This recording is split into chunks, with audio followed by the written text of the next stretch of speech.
Well, hello, everybody, and I want to thank you, Jeff and Ryan, for joining me today. This is a live stream speaking on the subject matter of artificial intelligence, as it's often called.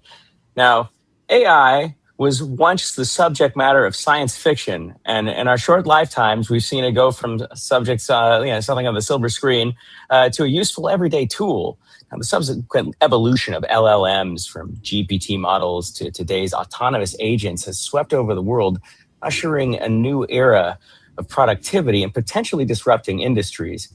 While everything is getting more complex on an ever increasing scale, necessity becomes the mother of invention, and humankind is always seeking to get tools to help us sift through this ever increasing complex world. Um, I'm joined by Jeff Garzik, Hemi co-founder and Bitcoin architect, Ryan Charleston, marketing and AI ops here at Hemi, and myself, I'm the marketing director here at Hemi Labs. Jeff, thank you for joining us today on the stream. Now, we've Welcome, seen welcome. we've seen an entire world's shifting view towards the idea of autonomous agents with the whole open claw movement, so to speak. What was your reaction to that, and what has it inspired you to build? Sure. I'd say December 2025 was a sea change in software development and robotics development. December 2025 was specifically when Anthropic's Claude Opus 4.5 was released. And that was the first model. And now there are many followers from many other companies that are so called tool calling intelligent models that you can actually have a literal English language or a Chinese language, pick your language conversation with a robotic superintelligence. And what does that mean? Well, that means Claude Code, as many of you have heard of, is a software developer that's agentically powered by this Claude Opus model that I just mentioned. So there's the tool and there's the model, and both pieces had to work in synchronicity. That started a absolute software engineering revolution. It's akin to a farmer out in a farmer's field, and I grew up in North Carolina. I have a lot of agricultural analogies. A farmer in a farmer's field with hand tools getting upgraded to a John Deere combine harvester. And what I mean by that in terms of software engineering is as a software engineer, AI is leveling up software engineers from hands-on keyboard typing modules to moving up the stack to being a software designer that tells a lower level AI agent, go build this. And so it's really a leveling up of the software engineer and the software engineering profession, because the low level is kind of taken care of before you, or taken care of for you. It's another analogy is, if you know computer programming languages, there's such a concept as a high level programming language. That's your C language, that's your Perl, Rust, Python. And then there are low level languages, assembly language, which is very close to the hardware CPU, GPU. And nobody writes assembly language anymore. We use software called compilers to translate that high level language that programmers write into that low level assembly language that nobody directly programs anymore, except for the odd FFmpeg assembly language whiz, making all our video codecs go faster. We love those guys. But most people don't write assembly language. And it's analogously, similarly, it's a sea change for software engineers to not write source code, to program in English instead of programming in Rust or C or C++. So that is a massive leveling up. It's again, it's only happened in the past several months. The start of December 2025 was when LLM models, they were helpful, they were intelligent, and that's when this agentic exponential increase in intelligence and capability really happened. So sea change, December 2025. The first was Claude Code. And what I built in reaction was something called BrainPro. But I have to talk about OpenClaw a little bit first. OpenClaw is, again, the robotic agentic answer to Claude Code. It's that next step in quick succession. Once we had this agentic tool calling detail mastered, let me start because let me rewind a little bit. You got to tell the amazing anecdote of Claude Code's birth. Yeah, Birth what exactly is that open claw anyway? Like, we understand, like, we've got these agents, we've got this coding capable LLM, right? What happens when we start to kind of set it loose on its own? Yeah, it essentially it's how to describe OpenClaw. I suffer from the engineer's problem of OpenClaw is Claude Code plus cron, and nobody knows what the heck that means. Yeah, what's cron? Um, OpenClaw is the next evolution after Claude Code, where you can talk to an agentic tool that in turn has access to local files, local web calls. Again, this is kind of a programmer's view. It's not very descriptive. What is the end result? I can pick up my phone. I can, on Telegram or Discord or Signal, talk to a robot and say, build me this app that does this. And it'll go off and do that. And that is kind of the magic part. What the heck is Claude Code plus cron equals OpenClaw? Nobody knows what that means except for other programmers. But being able to say, wake up at 7 a.m. every day and send me a very thoughtful meditation verse through Telegram that'll inspire me every day. You literally say that out loud into voice dictation to Telegram to the robot. The robot does that every single day for me now. So I wake up and I get an inspiring message every day. So it's difficult to describe one of these robots, and honestly, maybe you and Ryan could have a better description than me. But BrainPro is essentially Claude Code and OpenClaw all in one wrapped Christmas package. When I think of, go ahead, Ryan. I was going to say, some would call it a security nightmare. Absolutely. And the CEO of NVIDIA actually had mentioned he's referring to it as an agentic or agent operating system. I don't know if you would feel the same way, Jeff. No, answering your question and Jeremy's earlier question of what was my reaction to OpenClaw was you kind of put the words in my mouth, it was a security nightmare. And the first revision or wave of OpenClaw was folks attaching it to their email, attaching it to their all their private files, stuff like that. And then the second wave of security of whisper to the robot, convince it to exfiltrate data. All of that started coming to the fore. So I created a bot maker, which is up on my GitHub. And that's just what NVIDIA's NemoClaw does, and what NVIDIA's Jensen Huang realized that OpenClaw needed. All of these security issues need ring fences, need standard, as some of our DevOps engineers commented just today, just need the standard layer separation, permission separation, all the things that engineers have been doing for 20 years pre-AI. That still holds true today with your agents. And with your agents, they need even more kind of ring fencing because in the famous words of Donald Rumsfeld, they don't know what they don't know.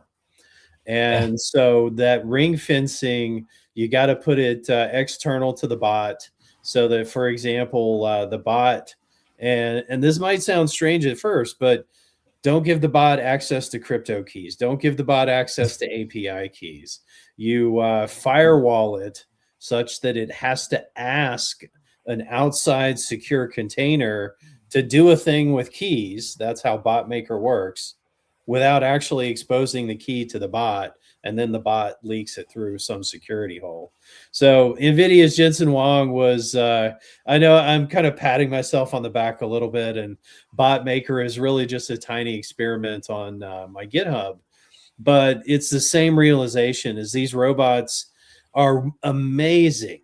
And you can say, into your voice dictating Telegram, go build. I just had an amazing idea. Let's plan it together. Let's chat about it. Let's build it. And you can do that. And that's the positive, amazing side of AI tokens and AI super intelligence.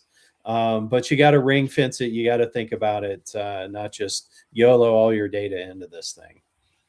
And I could think to add on to this, the whole OpenClaw change was an evolution of workflows where people were using GPTs and LLMs, and they were saying, oh, I can get it to tell me this output, and then I can turn around and integrate that in my everyday life. Then OpenClaw comes out with sufficient permissions and automation. These things are turned loose inside of your email, inside of your computer system. It's able to actually start moving files around. It's able to start making GitHub requests and stuff like that. And it changes the surface area of attack.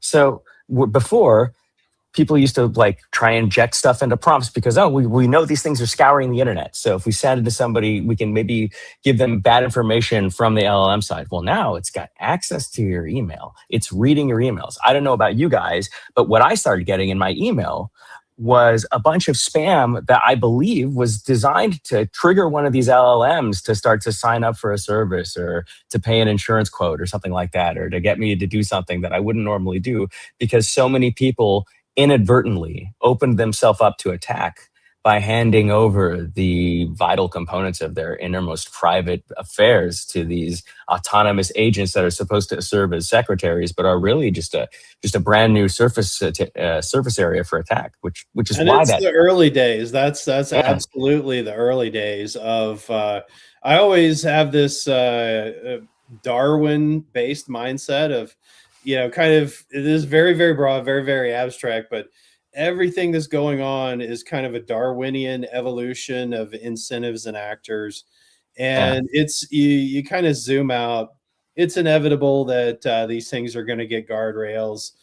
People want an AI personal assistant that's actually secure. And that's coming. And that's what's cool about AI. And this was the sea change. This was the, we just invented fire. Fire burns, but it's still super useful. So that's kind of the we just invented fire moment. All the sci-fi stuff that I grew up on, the Star Wars, C-3PO, R2-D2, that kind of stuff is now made possible by, as I call it, Claude Code and a cron scheduler. That's what OpenClaw is it opened the door to C-3PO. It opened the door to droids and Tesla Optimus robots walking around and being helpful, that sort of stuff. So all of that is, it's the as Tyler Cowen, who's a famous economist, I recommend everyone read his book, The Average is Over. He talks about man-machine teaming as the most likely kind of superior scenario for AI. He uses the example of chess, and there's human versus human chess. There's AI versus AI chess is famous in computer science competitions. But what always wins is man-machine teaming. That's you have a competition, I think it's called freestyle chess, where you're allowed to use whatever chess apps that you have to beat the other guy, who's also allowed to use whatever chess apps to beat the other guy. So think about if you're playing poker and you're allowed to use a poker bot. It's poker bot versus poker bot, but you're also a human steering the bot. That's what man-machine teaming is. And you're going to see that in construction. So moving out into the physical world, you'll see construction workers will be guiding swarms of construction machines to go dig out a site, or build a house, or brick up a house, that sort of stuff. Those are going to be not just a single operator sitting in a cab. That's going to be an operator who's clicking on a tablet. Let me click drag 20 robots over to this forest and dig under it in a sustainable way that doesn't hurt the trees. You'll be able to do that level of science fiction autonomy. Yeah.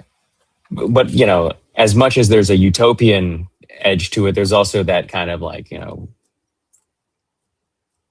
these aren't the droids you're looking for. Maybe they're the the Terminator bots coming to get us. So we need to sort of temper our knowledge of how we are applying these systems too. And what I like to think of when I think of AI and how it's being bandied about right now is it makes people who are subject matter experts into superhumans. That gives them superpowers.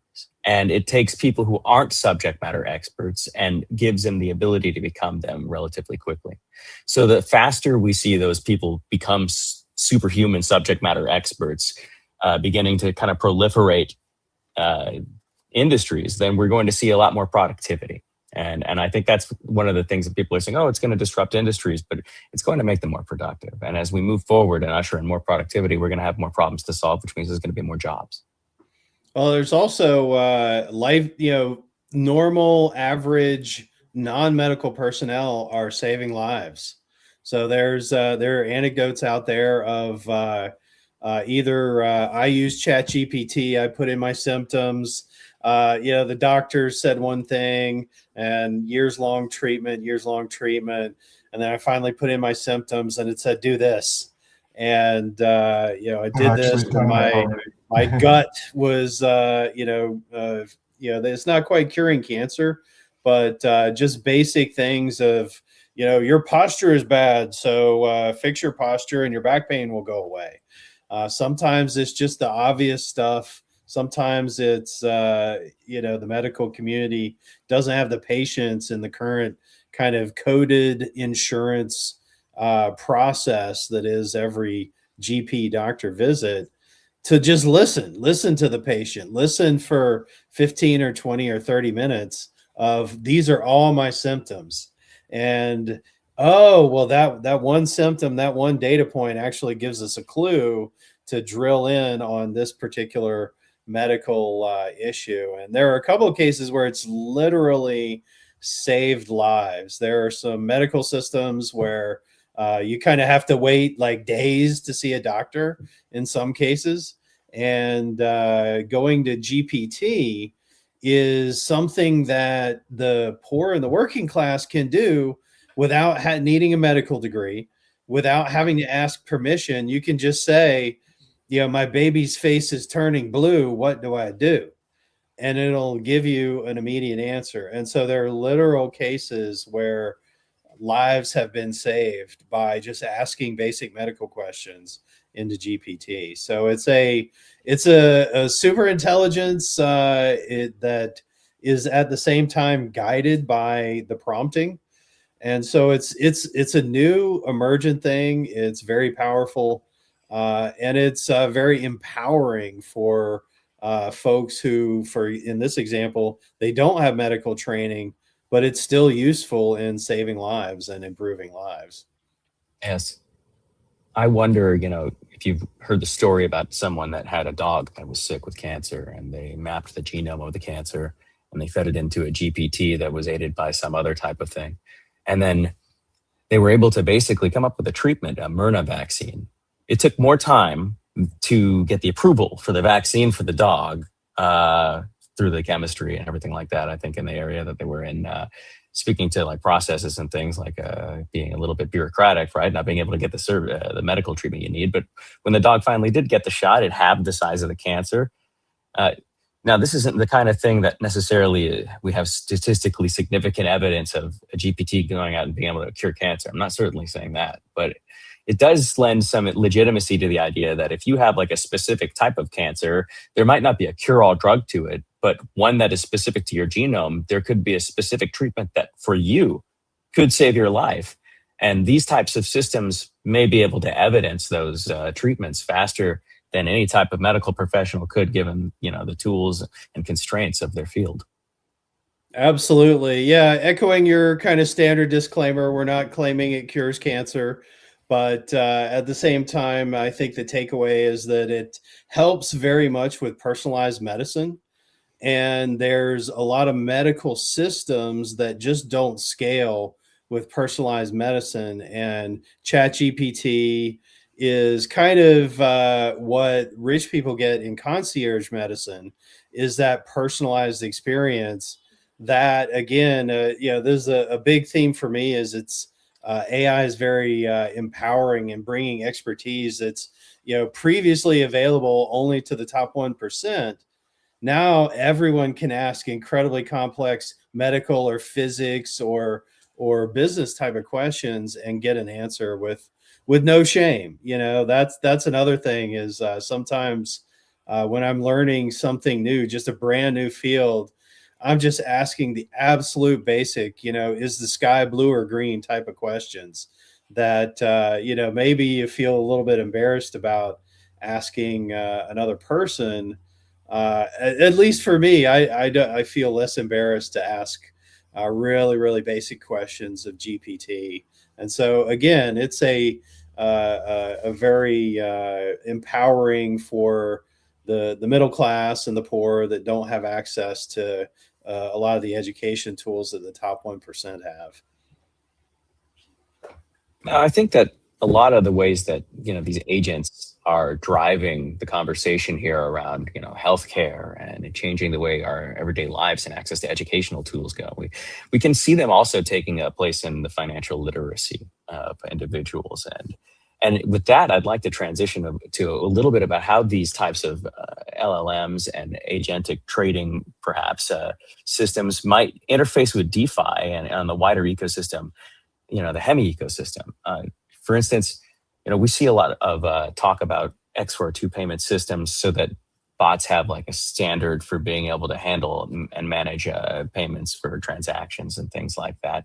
We've also talked about the applications of them, or we've seen conversations about the applications of them in lending markets, being able to provide collateral when they're weighing balance of certain stable coins, et cetera, peer-to-peer lending.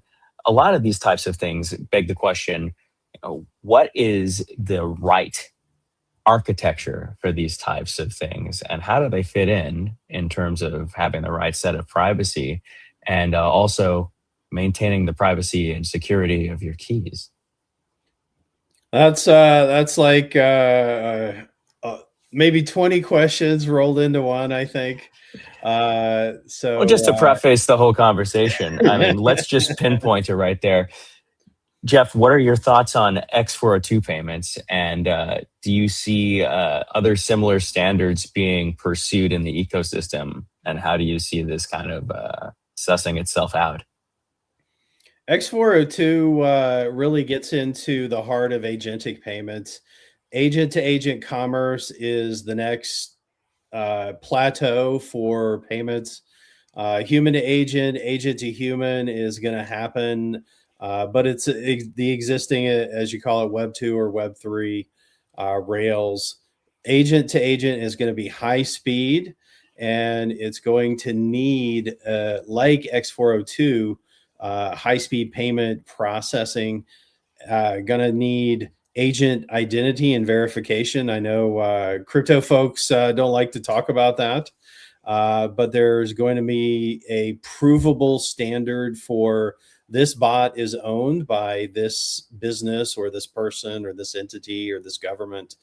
And there's going to need to be, yes, the lawyers are inevitably going to get involved. There needs to be some liability attached somewhere. I know that's not a fun concept for crypto folks, but as a very, very baseline for our entire society is there's If you go and break into a store, you break their glass, you steal some stuff. There's liability, criminal as well as civil attached, and that's how society balances things out. And otherwise, there would just be a lot of store breakages and a lot of theft. And there needs to be counter incentives for bots as well, and IDs for bots, and all of that rolls back into X402 needs to have a bot layer. I know everyone is saying X402 is agentic payments, but it's just a simple call of a simple, hey, I'm paying for this API call with this USDC stablecoin. It's kind of a very singleton transaction-oriented standard, and it doesn't get that holistic context of, again, who is the agent? Are they responsible for this in case of there's an abuse of service or terms of service violation or some other kind of enforcement related issue? It's all going to circle back to that. At the same time, on the flip side, there's a terrible lack of privacy across the entire blockchain ecosystem, and that goes for agent-to-agent payments as well. And so X402 needs to be combined with zero knowledge and similar homomorphic encryption type techniques, so that it's not immediately revealed that competitor A is using this supplier and competitor B is using this other supplier, and they notice some of that traffic on the blockchain and leak competitive intelligence. So that's kind of the last frontier of agent-to-agent payments, is some kind of attached metadata, and I know Google and Consensus are already working on that.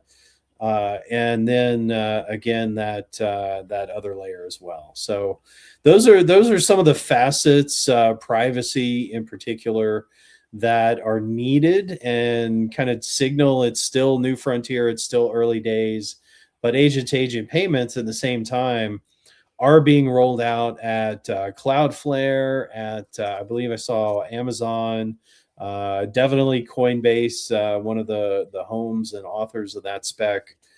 So big companies are taking this seriously, integrating it. Google as well, integrating it into a larger payments ecosystem and framework.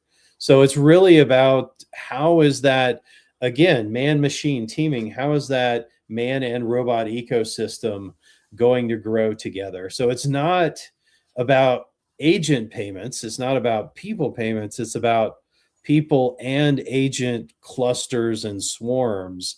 And those are going to be absolutely using crypto rails, are going to be using Hemi rails, as I'm sure we're about to talk about, have a number of specific bot and agent related gadgets that we're going to be deploying on Hemi and Ethereum to really lean into that. I wonder, going back to what you said about keeping agents honest, so to speak, and having, I don't want to say like consequences, but maybe consequences is the right term, for agent activity that doesn't meet criteria, or that is frankly like bad. You've seen these stories where an agent will delete a code base, or you've seen other maybe, smaller things where an agent will hallucinate a result out of an attempt to please the human that it interfaces with, because they know that, they're predictive models. They try to guess what word you want to see next and be right about it. So how do you rein that in? Ultimately, with guardrails and self-checks. That's what that Brain Pro project does, built-in Rust, adding additional guardrails. Just to answer that question another way, chatgpt.com, claude.ai, these websites, which are interfaces to the LLM. So chatgpt.com goes to, ChatGPT LLM, claude.ai goes to the Claude Opus LLM. Each one of those APIs, each one of those websites behind the scenes is checking on itself. it's checking on, okay, the user said, does the rain in Spain flow gently on the plains? And it searches for Spain and rain and et cetera, et cetera. But it also has another watchdog or nanny watching that answer and making sure that the answer actually conforms to what the user asked. So there's a lot of self-checking of the LLMs going on behind the scenes. And so I don't know if that makes people more comfortable or less comfortable, but the hallucinations, technically speaking, are still there. There's just a lot more guardrails, stealth checking, reinforcement learning, that sort of thing. And so it's really having a conversation with itself behind the scenes. Did the user ask this? Yes, the user asked this. Am I right? Oh, wait, I might have gotten this wrong. Let me double check this. And so there's this whole train of thought going on behind the scenes where it is checking itself at a low level, and there's some higher level self checks. The other thing that I recommend everyone to do is check one answer with, say, ChatGPT versus Claude or versus Gemini or vice versa, so that you don't get trapped in kind of a Claude bubble or a Gemini bubble or a ChatGPT bubble.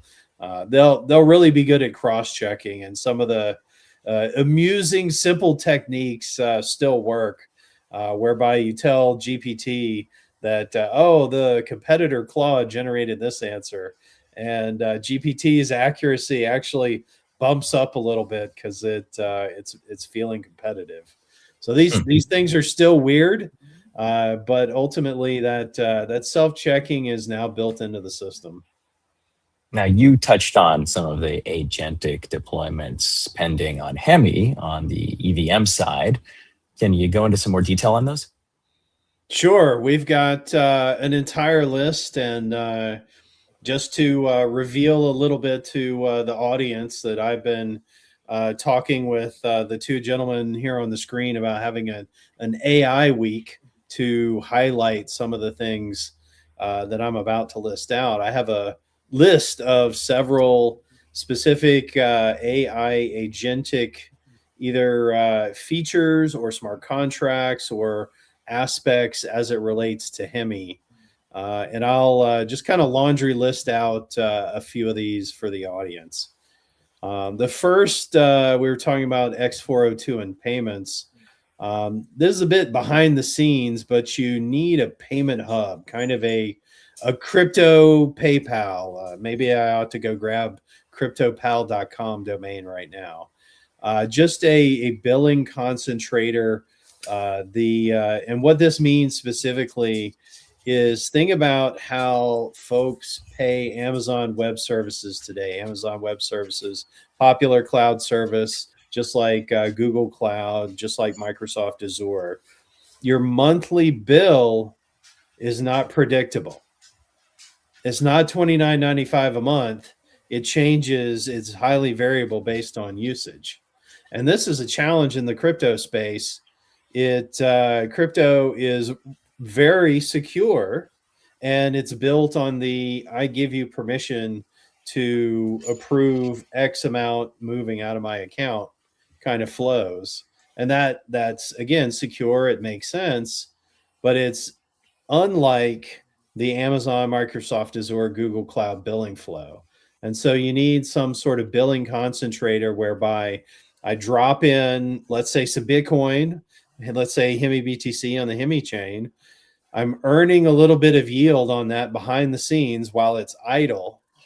But at the same time, a AWS, a Google Cloud can, with my permission, debit against that and pay my bill automatically, just like they charge my card today. So I give my credit card to Amazon Web Services today, and every month they bill me.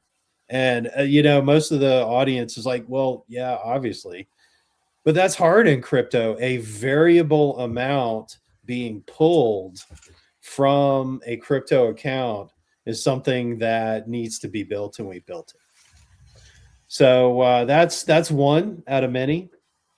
thinking about trading, moving from payments to trading. And we have this up on our GitHub now, Keeper-ARB, Keeper ARB. What this is a working example of using AI agents and bots to trade crypto cross-chain. So if there's a specifically on Hemi, and this is what this demonstrates, if there's a ETH or USDC or BTC is cheap on the Hemi chain, then this Keeper Arb robot will detect that. It'll make that profit. It'll move it over to the Ethereum chain, swap, move back to the Hemi chain to close the loop. So that's what an ARB loop in this case is, and this Keeper ARB project on GitHub demonstrates it. So anyone who wants to point their AI agent to do an arbitrage trading on Hemi, that demonstrates with a full dashboard on the web. You can watch it with your web browser as it moves cross-chain and does its trades. And you can use that to automate any kind of basic cross-chain trading. So that's another kind of lights out agent to agent type of operation. It's very easy to automate. Other people talk about poly market trading, where they get their OpenClaw bots to, number one, read news, read current events, that sort of thing. Look in the current events news for triggers. And then if there's a trigger, let's say, there's a new war somewhere else. A little dark humor, I guess. There can be a poly market based on that, and then the bot does some trading based on that. Or more, closer to home, sports. You can do sports trading, any sort of thing where you think current events have an edge. An AI agent can be monitoring news for you and let you know when your favorite sports teams, pitcher is bumped up in the roster, and that changes all the baseball dynamics for that particular baseball team. So that kind of type of fusion of multiple news sources into actions of bots doing trading and gathering information and learning over time from that data. Very, very straightforward with OpenClaw and AI agents. I can keep going with a lot more. I don't know if y'all have questions about that. I've got prediction markets, derivatives, gaming. Happy to expand on those. You want me? Yeah, I mean, keep going, definitely. Cool. Well, we've built a number of other things. I'll go next to P2P lending. There is, and this is something that is very agent to agent. It was, let's see, going back, rewinding to the year 2020, there was a lending market called, I think, Cream Finance, or maybe this is 2022. It was DeFi Summer. And they created what is now known as AMO lending, whereby one DeFi protocol would lend another DeFi protocol, let's say $1 million. And it was all on chain, number one. And number two, this loan and all of its covenants were provable. You could see that the lender and the borrower were actually performing or not. So P2P lending, we built a market like that, and that is now open for agent to agent lending as well. This brings in reputation. Reputation as is long discussed in AI and agents. Your agent is going to have a reputation attached to it. It's it's going to have a reputation that's provable, since this is cryptocurrency and cryptography, and that reputation attaches to lending as well. So AI agents will have reputation scores just like credit scores attached to people today, and that will be fully provable on chain, such that agents with good reputations can lend, agents with bad reputations get flushed out, and over time that reputation grows. So the P2P lending is one aspect of that. Another aspect, again, I mentioned prediction markets. We've built a poly market like prediction market that enables both on-chain, such as ETH price related predictions, as well as off-chain or event type, sports game, etc. type poly market or Kalshi related prediction market events. Prediction markets are very important for for generating signals and information about an event. Fundamentally, prediction markets are about revealing information that someone might not have published in a newspaper or on social media somewhere, but a prediction market from a very, very basic economic perspective is someone is putting money behind the fact that they think something is going to happen or not happen. And so putting money behind that, it's not a pure predictor. All markets can be manipulated with liquidity, et cetera. But fundamentally, this creates a system where the economics incentivizes you, if you have information, to predict, to trade in that particular direction. And all of that is kind of maybe economic gobbledygook if you're not an economics nerd like me. But it means that markets are incentivized to reveal the truth as soon as possible. And so a prediction market on the Hemi chain is another way of doing that. And prediction markets, what are prediction markets? But they're similar to derivatives. And this is something that traditional finance TradFi talks about and has billions, possibly trillions invested in, are futures, call and put options, option portfolio margin arrangements. Perps are something that crypto is bringing to traditional finance. All of these fall under derivatives. And derivatives are a sign of a healthy, maturing ecosystem. For the longest time, literally more than 10 years, Bitcoin did not have call and put options and futures. It did not have derivatives. And if we want to go back to first principles, let's go back to, for a second, farmers in America in the early 1950s, 1960s. You never know if your harvest, if you're a farmer, is going to be good, bad that year. Weather might happen, insects might happen, a lot of things might happen to your harvest, but you need to buy that seed corn in the spring, you need to plant, etc. So financial products were in the commodity spaces and the agriculture spaces were some of the earliest futures and derivatives that evolved, such that people would speculate that Iowa farmers would produce corn in the fall such that they would willing to risk that money in the spring on the farmers. And so commodities futures for corn and pigs and wheat and all sorts of other commodities quickly arose. And the same thing again is coming to agent with first derivatives around ETH, derivatives around BTC and the other very large cryptos. But ultimately, what do options do? What do derivatives do?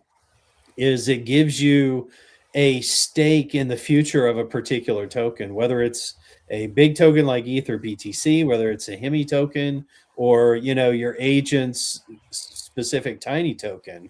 A derivative says, I'm going to take a position that this is going to happen 6 months in the future, 12 months in the future, and follow the checkerboard.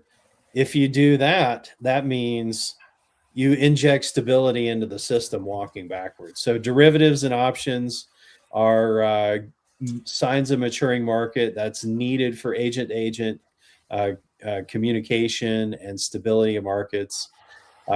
Briefly mention gambling and gaming.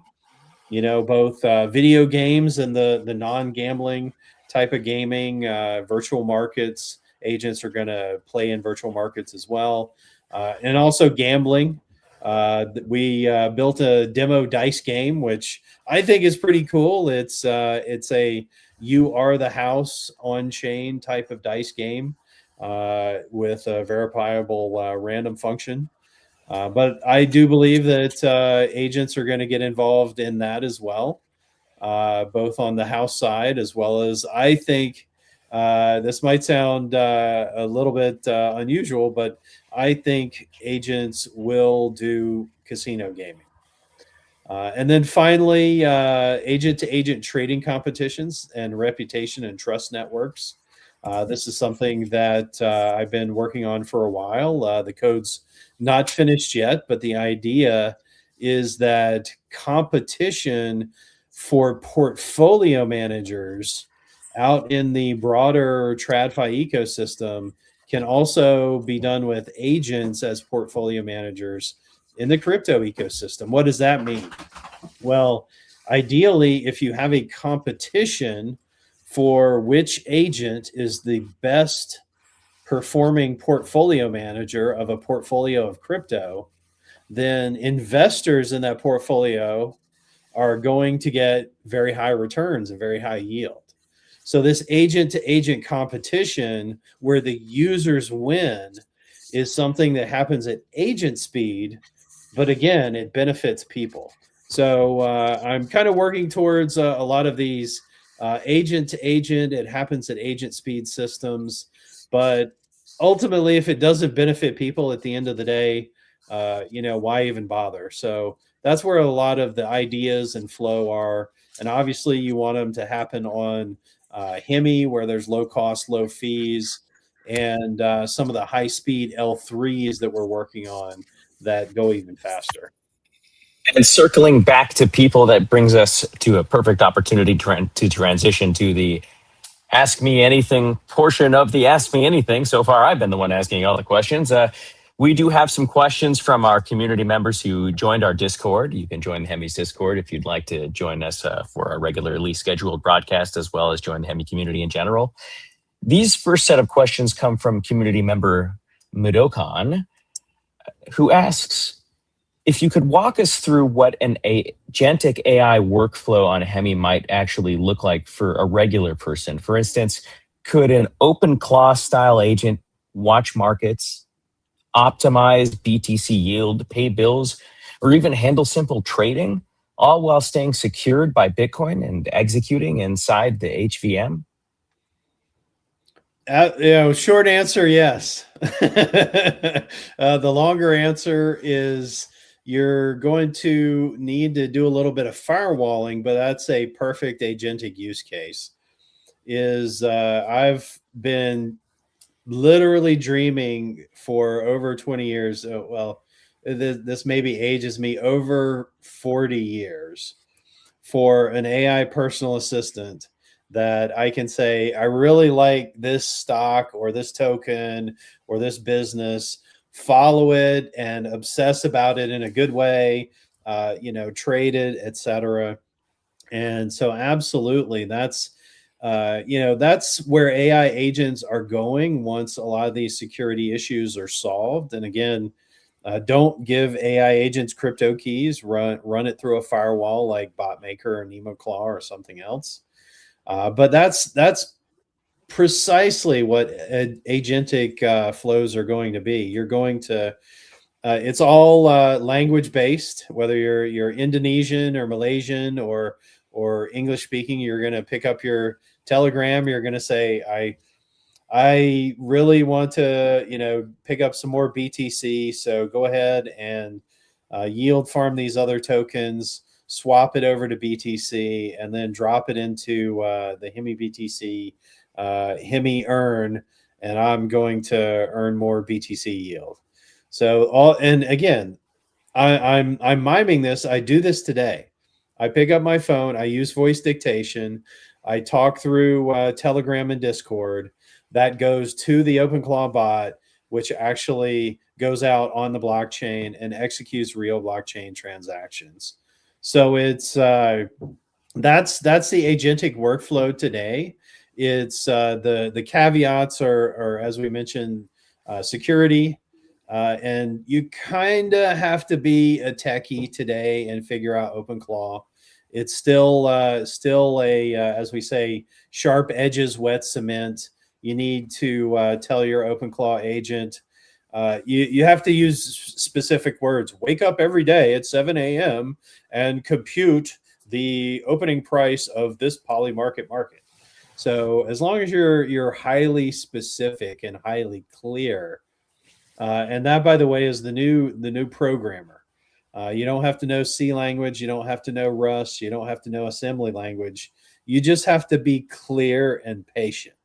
And if you can be clear and patient, you are the new computer programmer. You are the new agentic programmer. So absolutely, all that stuff can happen on Hemi. You just have to be a little bit patient and work through the workflow that you want to build. You know, you have to say, and one of my several bots is called Bob. I have to say, Bob, first you have to go out and research the poly market. Okay, I've researched. Okay, Bob, now create a smart contract that triggers on the poly market. Okay, I've done that. Okay, Bob, test it. It doesn't work, and then you kind of have to go through that workflow. So it's very kind of, dot, little detail. But stick with it. That's my advice to everybody. Be patient, have clarity, and you really can do these amazing things, but you kind of have to stitch it together yourself today. Looking ahead at another question here, you've hinted at an agent economy. Mudokan asks, how do you see thousands of these autonomous AI agents, OpenClaw bots, coding agents, etc., interacting with each other on Hemi, maybe trading services, sharing verified data, or forming little decentralized autonomous organizations without any central company in the middle? Yeah, that's fundamentally what blockchain is all about. Blockchain is your neutral referee. Hemi chain, Ethereum, Bitcoin, all of those are the neutral referees that don't require a company to exist. That's the core of decentralization itself. How does the AI agentic economy develop is fundamentally, again, I think about the speed and then work backwards from there. AI happens at AI speed, not human speed. And that is going to be marketplaces. That's going to be agent to agent type marketplaces. Agent to agent type DAOs are, I think, a second order effect. First is going to be the lending marketplaces, the resource marketplaces bidding for the easiest example is tokens. Is one of my to shout out to Eric Voorhees, one of my favorite projects right now are Morpheus and Venice. That's MOR and VVV. And those are representing a daily, in the case of DIEM, the Diem token, a daily AI token allotment or a daily AI bandwidth. And so you're getting a slice of super intelligence forever. And that kind of resource, again, can be traded on a marketplace. AI agents fundamentally need tokens. A token, it might seem like there's an explosion of AI agents, but the core scarce resource is tokens and then electricity and compute, which back the tokens. And that core scarce resource, it needs a marketplace. So marketplaces are going to be on Hemi. Marketplaces are going to happen at AI agent speed. So it's not going to be on BTC L1. It's not going to be on Ethereum L1. It's going to be on these side chains and L2s where the bandwidth is greater, the cost is less, and the marketplaces can be deployed at much, much higher speeds. So I think it boils down to A, scarce resources that are B, traded on marketplaces on Hemi. Another question. OpenClaw's Claw Hub, that's a marketplace for skills that these types of bots utilize, has already seen malicious skills trying to steal crypto keys. And you've worked on BotMaker for isolated containers and crypto key firewalls like BrainPro. How will and these tools make agentic AI safe for everyone and everyday people? Maybe with on-chain rules, zero knowledge proofs. Are there other tricks up your sleeve? I think there's going to be transparency. I know that's well. Let me reframe. There's two sides of the coin: transparency and privacy, and both of those I would say are the answers to that question. Is transparency is how blockchains work. Transparency is how blockchains become that neutral referee between smart contract A, smart contract B, with provable metrics and provable execution. But at the same time, you're going to need the privacy that I mentioned earlier for party-to-party privacy. Businesses don't want to expose their supplier networks and that sort of stuff. And so it's going to be a blockchain with ZK type of picture for security on the blockchain side. For security on the bot side, again, that's not really, I think, a Hemi layer so much as the BotMaker, NemoClaw, bot operating system type of things that fundamentally in a year you're going to get a bot operating system just like you get a Linux operating system. Those are going to be fully secure. You're not going to have any of the Wild West issues that you see today on the security side. So it meets the Darwinian trial by fire. People need that security. So the Darwinian evolution occurs. We've got another question from Mudokan. As one of Bitcoin's earliest core developers, what excites you the most about marrying Bitcoin's unbreakable security, Ethereum's easy programmability, and the frontier agentic AI that proposes all in one place like Hemi? And how might this change what owning Bitcoin feels like in 5 to 10 years? Bitcoin is the root of the crypto security tree. Bitcoin is, as I like to say, bomb-proof. Bitcoin is the most, if you're in high school voting most likely to succeed, Bitcoin is the one you're going to vote for. So I think one of the phrases I use, long now, and I think what is the long-term investment to make, and I don't mean investment in the financial sense, but I mean investment in what's going to be here 6 months from now, a year from now, 5, 10, 20 years from now. And when we built Hemi, we said Bitcoin is the obvious answer to that. And Bitcoin is going to be here, next week, next year, 5, 10, 20 years from now. And therefore, if you're building an AI agent that is going to be here, your C3PO is going to be here for the next 20 years. You want that longevity of network. You want that strength of network. And you want something that's already survived that Darwinian trial by fire, and that's Bitcoin. Now, for non-developers, how could Hemi-powered AI agents make managing Bitcoin dramatically easier or more useful while protecting privacy and never letting a single company control that money or data? I'm going to turn it around a little bit and say in a minute or so that we have left, I'd love for Ryan Charleston to speak up on some of the non-developer AI workflows that we're developing here. Yes. Just to pat you two on the back, you two have been doing some really cool stuff, developing marketing workflows. And I know it's not like ZK homomorphic backflip stuff, but I am looking forward to what you guys are doing. It's, absolutely changing the marketing side of things as well, the communication side of things. So tell our audiences, please, what tools you guys are working on. Yeah, so there's been a lot of work behind the scenes, things that I've been working on and within our marketing team and BD team. There's so many tools coming out. It's hard to mention one, but I'm evaluating so many of them.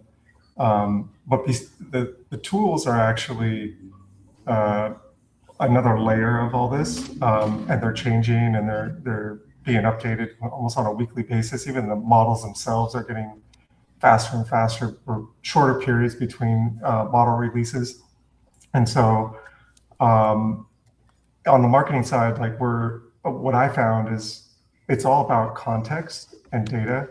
The AI isn't going, you hear the word slop a lot, and we think about that a lot in the marketing side. So in order to not get slop, you need a knowledge base, you need data, you need information, you need your brand guides, all of that stuff in order to create high quality content. And also for brainstorming or strategizing to make sure we get things of very high quality. You have to have that context. So that's one of my big projects right now, labeled under this Hemi Intelligence umbrella. I'll kind of leave it up there. And I know we only have a minute here, or a little bit over. So if Jeremy wants to add anything to that, he can. I think that the most important thing to consider is the backstop to all of these workflows involves a very intelligent human gatekeeper that is a subject matter expert.